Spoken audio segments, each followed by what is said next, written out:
معرفة أن الدعوة إنما هي لله، دعوة ربانية، يعني من هذه السمات الربانية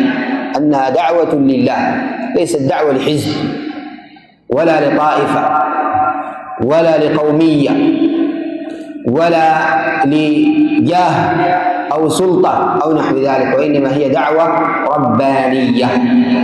يعني الإخلاص لله بالدعوة، وأن الدعوة ليست لأحد، ما في دعوة لفلان وصاحب الطريقة الفلانية أو نحو ذلك، أبدا، ما هي دعوة لأشخاص، هي دعوة لله سبحانه وتعالى. تقوم على التوحيد الخالص، هذا أول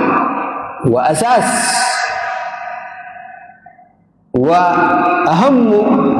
شيء في الدعوة إلى الله، هو البداءة والعناية بالدعوة إلى توحيد الله جل وعلا في ذاته وأسمائه وصفاته ودينه وشرعه وقدره، كما اعتنى بذلك الرسل والأنبياء.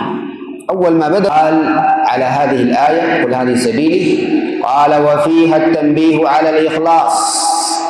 لأن من الناس من يدعو لكنه يدعو إلى نفسه أو إلى شيخه أو إلى طريقته أو إلى حزبه أو فئته،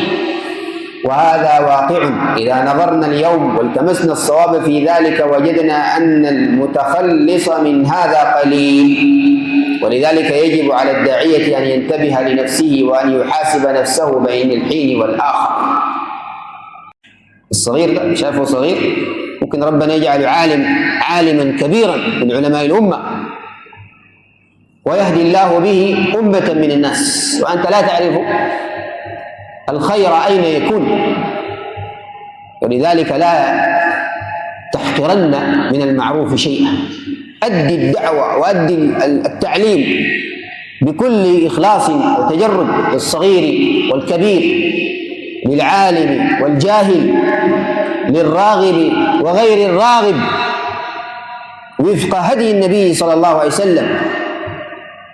فلعل هذا يهتدي، ولعل هذا يزداد هداية، ولعل هذا يثبت، ولعل هذا يتعلم ويعلم. هذه